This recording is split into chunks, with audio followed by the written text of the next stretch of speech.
Viewer, please like and subscribe me, and we send the amazing and wonderful African stories. Thanks. Take her away with her cursed bloodline and the bastard she's carrying in that belly. She's not useful here. At least she can be of use to you. She can join you to beg for alms.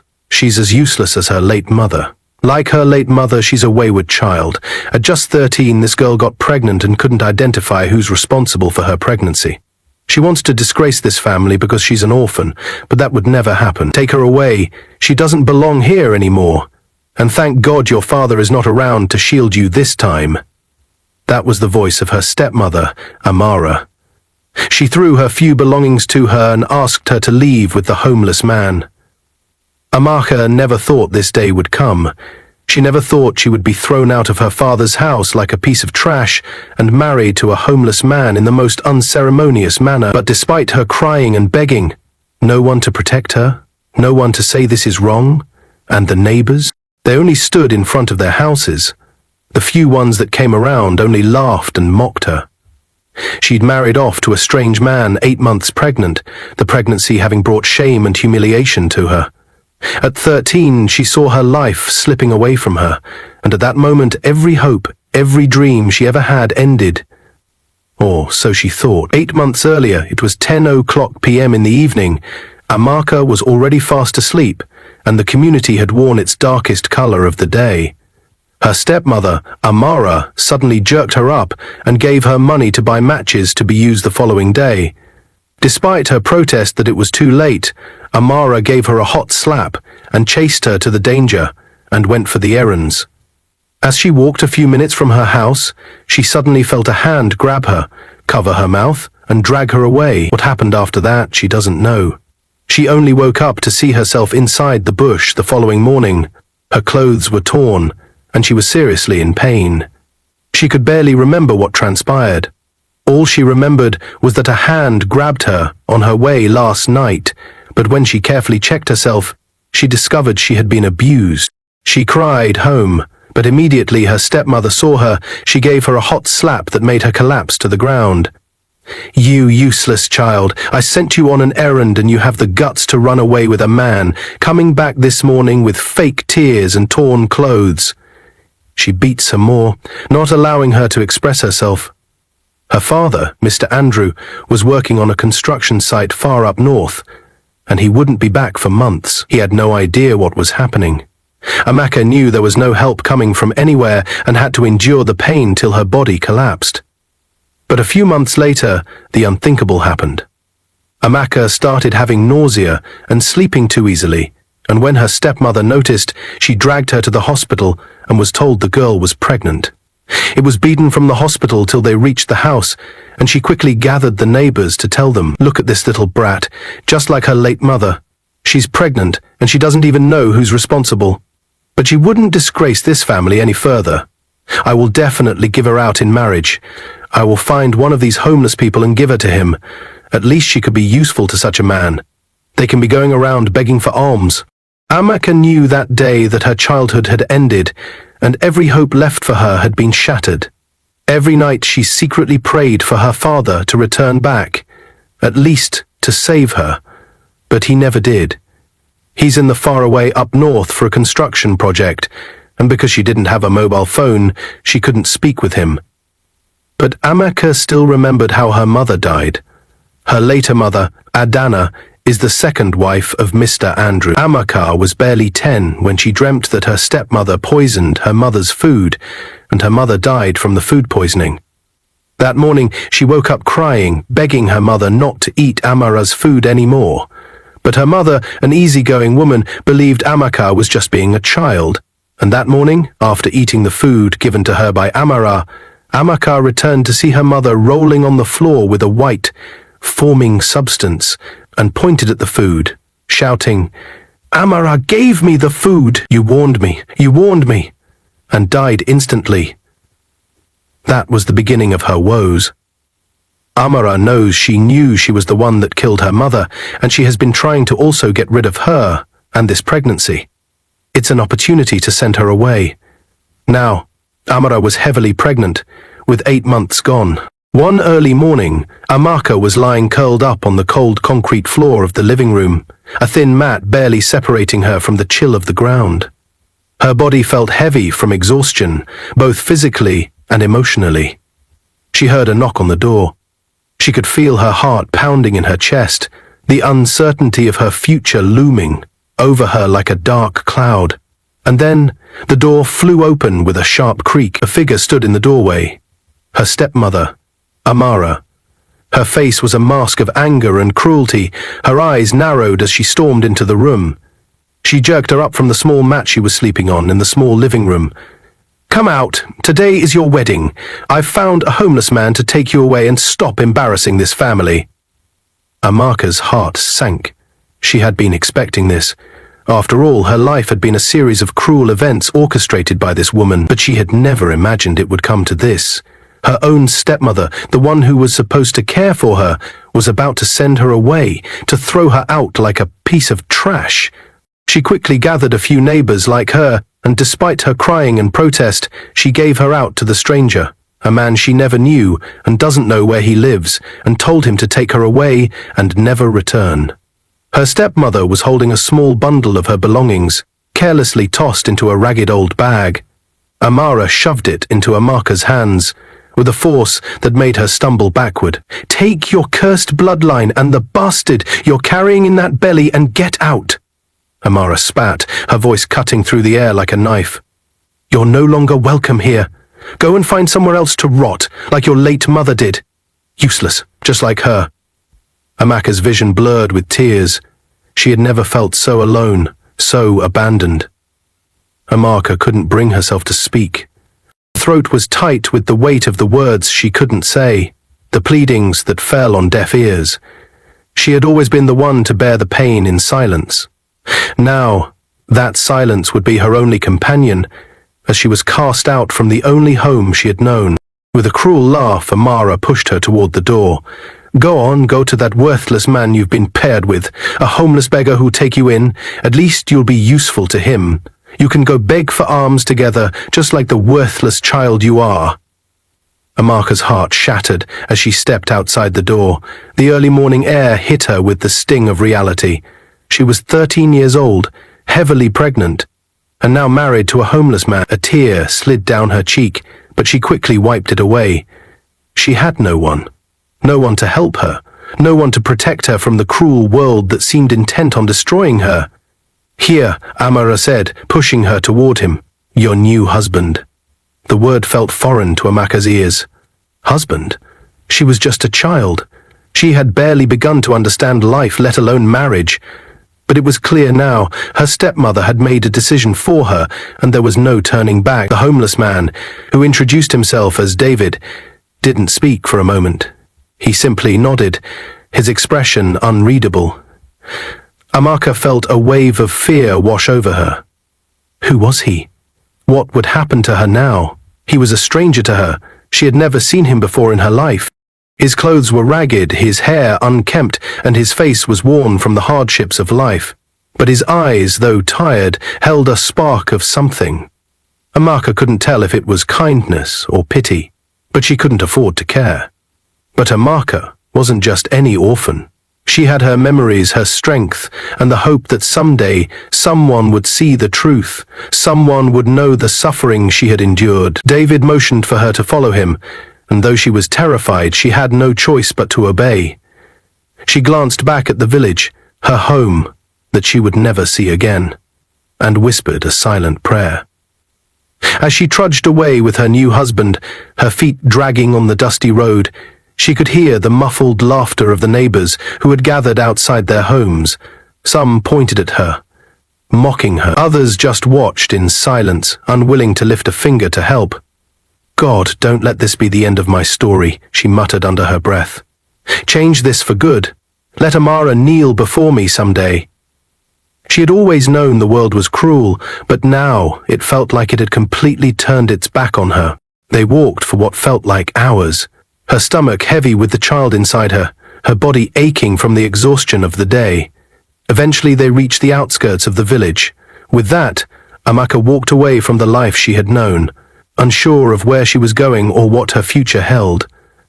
But what Amaka didn't know was that her story was far from over. Amaka couldn't help but wonder where David was taking her. The uncertainty hit at her, but she couldn't ask him. What could she say? Where are you taking me? It seemed like a question she had no right to ask. But then, just when she thought she might collapse from exhaustion, David stopped. "Come on," he said softly, his voice barely audible over the rustling of the trees. "We're almost there." Amaka didn't ask any more questions.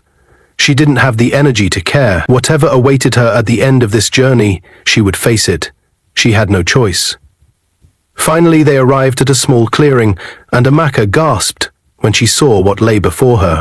A sleek, black SUV. The convoy was parked in the middle of the clearing. Several men in black suits stood beside the vehicles. Their postures were firm and professional. They moved quickly, surrounding David with an almost military precision. Amaka stood frozen, confused and frightened. David turned to her, his face softening for the first time since they had left the village. "Don't worry, you're safe now," he said. Safe? How could she be safe? She was standing in the middle of nowhere, surrounded by strangers who were acting like they knew exactly what was happening. Amaka's mind raced with possibilities, none of them good. One of the men in the black suits approached David, nodding respectfully. "Everything is ready, sir." David nodded in return and turned back to Amaka. "Come on, we need to get in the car." Amaka hesitated, fear twisting in her chest. "What's happening? Where are you taking me?" David looked at her, his expression calm. "Just trust me. I'm here to help you. Please, come with me." Amaka's mind was a whirlwind of confusion, but for some reason she felt that she had no choice but to follow him. What else could she do? She had been abandoned by her stepmother, forced into a marriage with a man she didn't know, and now she was standing in the middle of a forest, unsure of what would happen next. Reluctantly, she followed David to the SUV. The door opened, and one of the men inside gestured for her to get in. Amaka climbed into the back seat, her heart pounding in her chest. David slid in beside her, and the car began to move. As they drove, Amaka couldn't help but glance at David. He seemed so calm, so composed, while she was falling apart inside. How could he be so sure of everything? Why did he seem to know what was happening? Who was he, really? "David," she said, her voice trembling. "Who are you?" David turned to her, his eyes dark but not unkind. "I told you, I'm here to help you. I'm David Jonathan, CEO of David's Automobile Company." Amaka blinked. CEO? A CEO of a company? She had never imagined that the homeless man who had been sent to marry her could be anyone important. But now, hearing the truth from his lips, it only made her more confused. Why did you pretend to be homeless?" she asked. David sighed, his expression turning serious. "Because I knew that your stepmother wouldn't have agreed to help you otherwise. She didn't see you as a person, just a burden. But I saw your story, Amaka. I knew what you were going through. I couldn't stand by and watch you be treated like that." Amaka's mind spun. She had been so sure that her life was over, that she had no future, but now here she was, sitting in a black SUV with a man who, despite his initial appearance, seemed to be her savior. David continued, "I heard about you from one of my drivers. He came from your village, and when he told me your story, I knew I had to do something. So, I set all of this up. I wanted to help you escape your stepmother's cruelty." Amaka couldn't believe it. After everything she had been through, after the humiliation, the rejection, and the pain, someone was finally offering her a lifeline. David glanced at her again, his voice softening. "You don't deserve what's happened to you, and I'll make sure you're taken care of. I promise." Amaka sat back in her seat, her head swimming. She didn't know what to believe anymore. Was this some kind of trick? Was she being used, or was David truly someone who wanted to help her? The car continued to speed through the untarred road. Amaka couldn't help but wonder what awaited her at the end of this journey. Would this man really be the one to change her life? Or would he simply be another chapter in her already tragic story? The car turned onto a winding road, and as they drove deeper, Amaka's thoughts were interrupted by a sudden realization. She didn't know what was coming next, but one thing was certain: her life had just taken an unexpected turn. The car drove on through the day, and with each passing mile, Amaka's uncertainty grew. She kept glancing at David, sitting beside her, but she still couldn't fully comprehend who he was or what he really wanted from her. He was kind, sure, but she had learned the hard way not to trust kindness. She had trusted her stepmother's false promises once before, and that had led her to this nightmare. What if David was just another person playing some cruel game? "Where are we going?" Amaka's voice trembled, breaking the silence in the car. David turned to her, his gaze steady and calm. "We're going to a place where you'll be safe, Amaka. You've been through enough, and I won't let anything bad happen to you. I just need you to trust me." "Trust you?" Amaka whispered, a bitter laugh escaping her lips. "How can I trust anyone anymore? Everyone who's supposed to care for me has abandoned me. My stepmother, my father, even my own mother died and left only me to suffer. No one has ever cared. Why should I believe you?" David's expression softened, and for the first time, Amaka noticed the weariness in his eyes. "Because I'm not like them, Amaka. I don't want anything from you. I just want to help you." Could it be true? Could someone really want to help her without expecting anything in return? Or was it just another trap? The car made a sharp turn, and Amaka was jolted out of her thoughts. They arrived at a large gated property in Lekki, Lagos, surrounded by tall trees and high walls. It looked like something out of a dream. Far too grand for someone like her, someone who had grown up in a small village, a life of humble means. "Where are we?" Amaka asked, her voice barely above a whisper. David didn't answer immediately. Instead, he slowed the car down as they approached the entrance. The gates opened automatically, revealing a beautifully landscaped yard, with fountains and sculptures dotting the lush grounds. The house itself was enormous, with large glass windows that sparkled under the moonlight, reflecting the grandeur of a mansion. It looked like something out of a fairy tale, something she could never have imagined in her wildest dreams. The car stopped in front of the mansion, and David turned to her. "Welcome to my home." Amaka could only stare in shock, her mouth dry. "This is your home?" she asked, the words tumbling out of her mouth before she could stop them. "But how? You said you were homeless." David smiled faintly. "I wasn't lying, but I needed to gain your trust. I know this all seems strange, but the truth is, I've been keeping a low profile. People have tried to take advantage of me before, and I've learned that sometimes it's better to hide in plain sight." Amaka's mind raced. She didn't know what to believe anymore. This was the last thing she expected when she had walked away from her father's house, fleeing from the cruelty of her stepmother. She had thought she was being thrown away, discarded by everyone she loved, only to be handed over to a stranger. And now, here she was, standing in front of a mansion with a man who seemed to be hiding some kind of secret. David opened the door and led her out of the car. "Come, let me show you inside." Amaka hesitated for a moment, but something in David's voice urged her to follow. Maybe she didn't have to understand everything right away. Maybe she didn't have to know all the answers. The inside of the house was even more breathtaking. The floors were polished marble, and the walls were lined with beautiful artwork. The air smelled faintly of jasmine, and soft music played in the background. Everything was pristine, like something out of a magazine. Amaka could hardly believe this was real. She felt out of place, as though she didn't belong in such a luxurious place. She'd never seen anything like this in her life. David led her to a comfortable sitting room and gestured for her to sit. "I'll have some food brought up for you. You must be hungry." Amaka didn't respond immediately.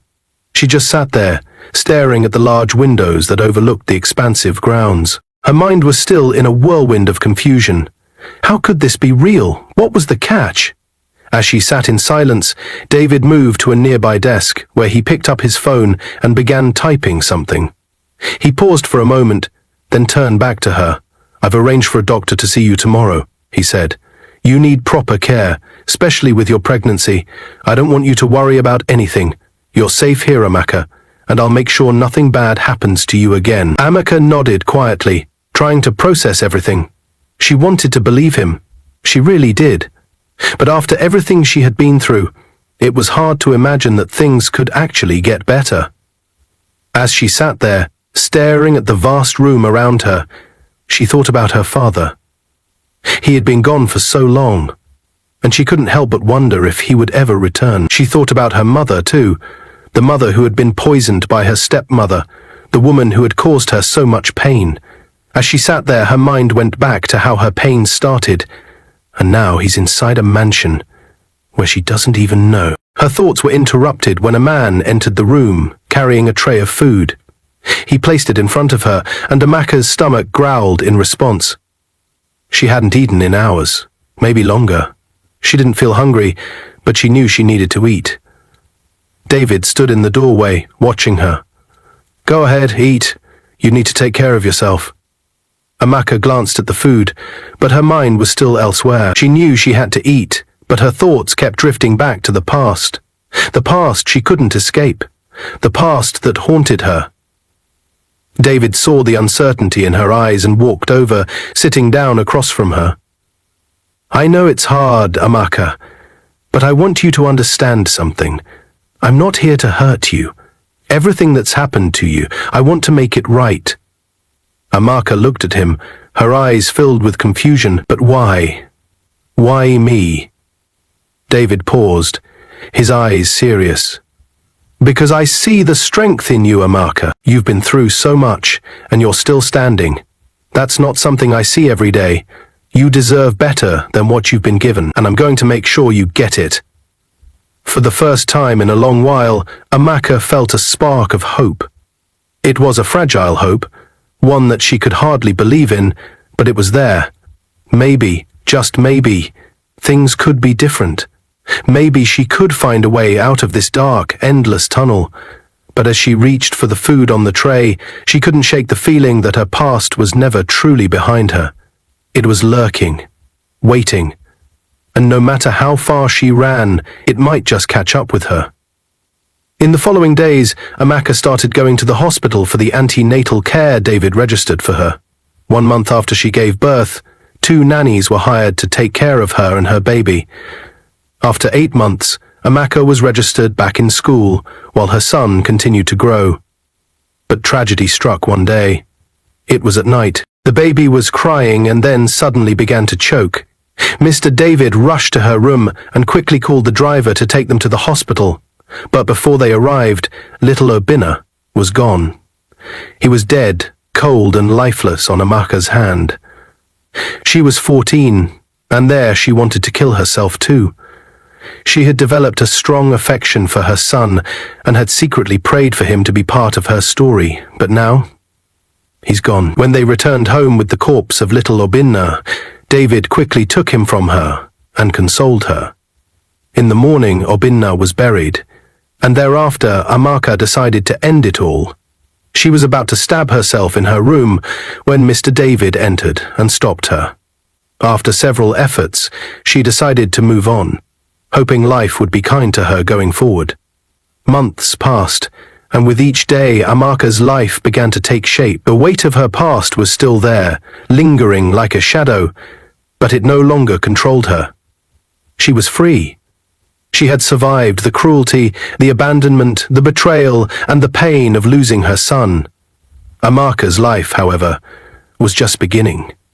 With the support of David and the newfound freedom, she was determined to carve out her own path. For the first time, she felt like she had control over her future.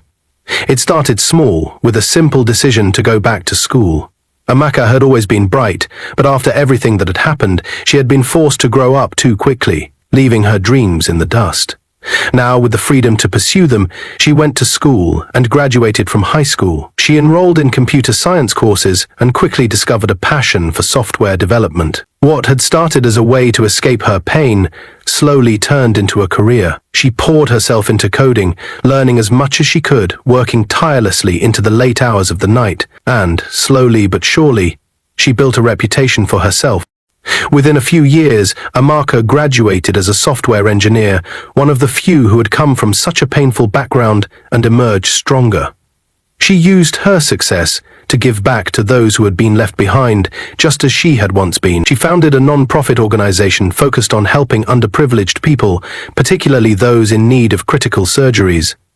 Amaka's foundation worked tirelessly to raise funds for surgeries, helping people who couldn't afford life-saving medical treatments. It became her mission, her way of healing others, just as she had been healed. One day, Amaka was working at her office when her assistant came to her with unexpected news. "Amaka," she said, hesitating slightly, "there's someone here to see you. It's your father." Amaka's heart skipped a beat. She hadn't seen her father in years. When her mother died, he had been away working, and after that, she'd been left in the hands of Amara. She had no idea where he had been all this time. The thought of him filled her with so many emotions: anger, betrayal, but also a lingering sense of hope. "Let him in," Amaka said, her voice steady but her insides churning with uncertainty.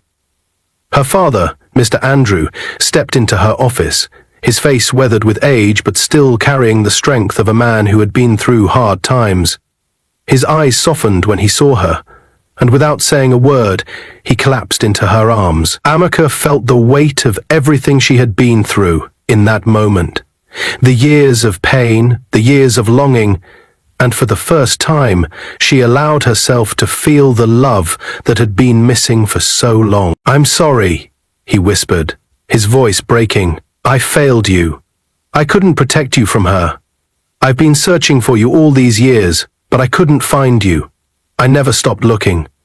Amaka's heart ached as she held him, the pain of their lost years mixing with the joy of finally being reunited.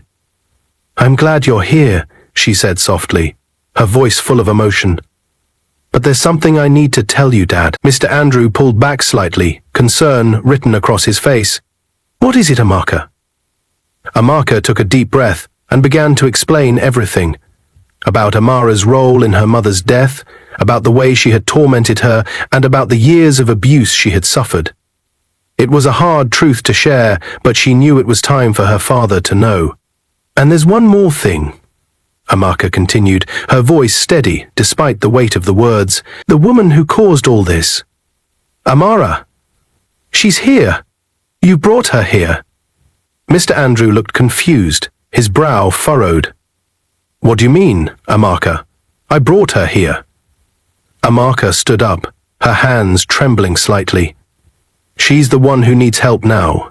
Your wife, my stepmother, has been diagnosed with an eye tumor. She can't afford the surgery, and the doctors said it's critical. I am the one who can save her." Her father stood still for a moment, the weight of her words sinking in. "What? What are you saying? You want to help her?" Amaka nodded. "Yes, I know she was cruel to me, and I know what she did to my mother.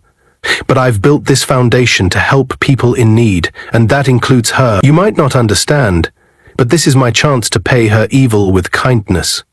Not because of her, but because she needs to see what I've become, the little girl she tried so much to destroy. If I don't, she'll die, and I'll never get to make her see the outcome of her evil." Her father was silent for a moment, his face conflicted. Then he nodded, tears welling in his eyes. "Okay," he whispered, "if you say so." A few hours after Amaka made the payment, she was operated on successfully. When Amara's bandages were finally removed, she looked around and saw Amaka standing in front of her. She could no longer hide behind the walls of cruelty she had built. A week later, news came that shattered the fragile peace Amaka had worked so hard to build. Amara, unable to bear the weight of her guilt and the mockery of her past actions, had taken her own life. The woman who had once sought to destroy Amaka had succumbed to the demons she had created. Amaka sat in her office, her eyes staring out the window as the news sank in. She didn't feel relief, she didn't feel joy. What she felt was the quiet, painful understanding that some people, no matter how much time is given, cannot escape their past. But Amaka wasn't like Amara. She had faced her past, confronted her pain, and had found a way to rise above it. She had built a life for herself, a life that was full of hope, not bitterness. And that, in the end, was her victory. Amaka's foundation grew over the years, helping countless people receive critical surgeries and live healthier lives. Her work as a software engineer flourished, and she became a beacon of hope for others. But more than that, she had found peace. Peace with her past, peace with her mother's memory, and peace with the woman who had tried to destroy her. And as she stood on the stage at a fundraiser, speaking to a crowd of people who had been impacted by her work, Amaka's foundation grew over the years, helping countless people receive critical surgeries and live healthier lives. Her work as a software engineer flourished, and she became a beacon of hope for others. But more than that, she had found peace. Peace with her past, peace with her mother's memory, and peace with the woman who had tried to destroy her. For the first time in almost 2 decades, she visited her mother's grave. Rest in peace, Mama. I've become everything you wanted me to be. She couldn't destroy. She couldn't erase your memories and footprints. And as she stood on the stage at her fundraiser, speaking to a crowd of people who had been impacted by her work, Amaka smiled. She had found her purpose. And in the process, she had turned her pain into something beautiful. Her father, by her side, beamed with pride. For the first time, Amaka felt like she was truly home. David, who has been a single father after the death of his wife, decided to officially marry Amaka, and their wedding was the talk of media stations, and they went on to raise beautiful children together. If you were in Amaka's shoe, would you have paid for Amara's surgery? What do you think about this story? I would like to read your view. Where are you watching from? Subscribe to our channel for more interesting stories.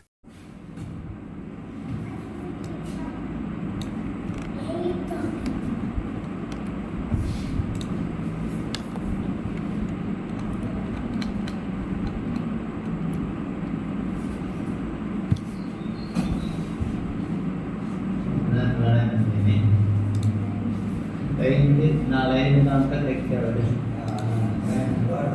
Dua yung bumiwag ko siya.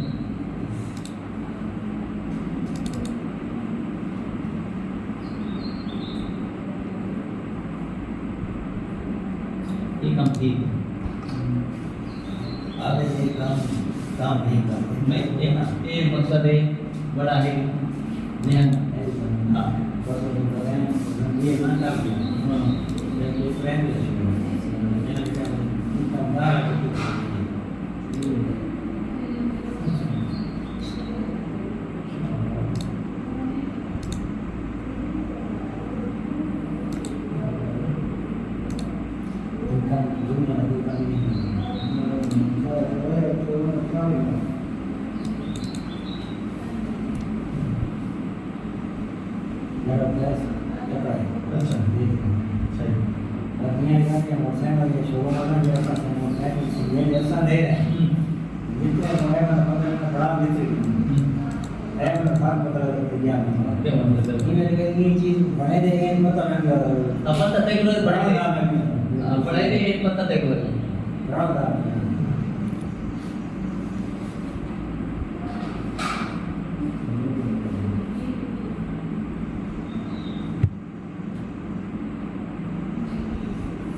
मैंने bag में कैसे करें जी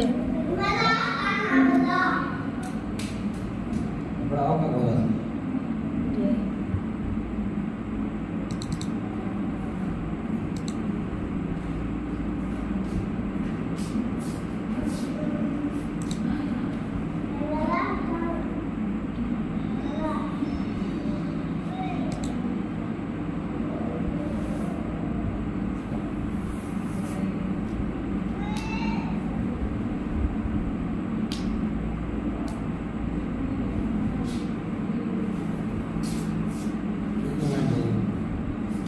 साढ़े 3 minute की हुई।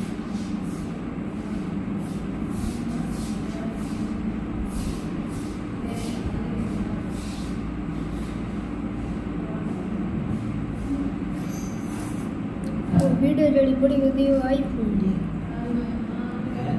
वो जड़ी video नहीं बड़ी होती वो आईफोन दी अच्छा है यार ये बड़ा लाल है बड़ा से बड़ा भला वो बुरे नहीं ये नहीं कैश में तो ये बैग में गिर गया ना नहीं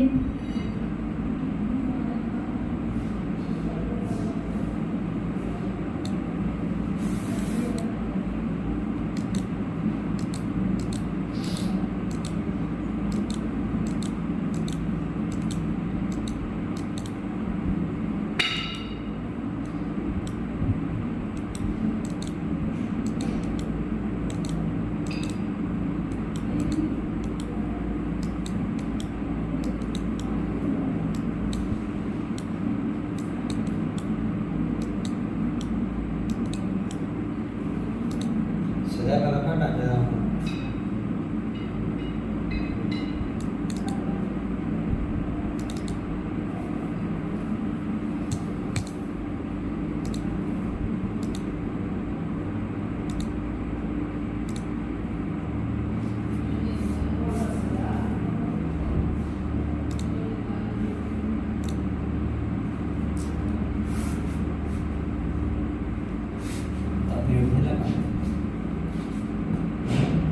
लगा खड़ा है लगा खड़ा है क्या करे ये काफी रेट होगा कैसे हो ये क्या लगा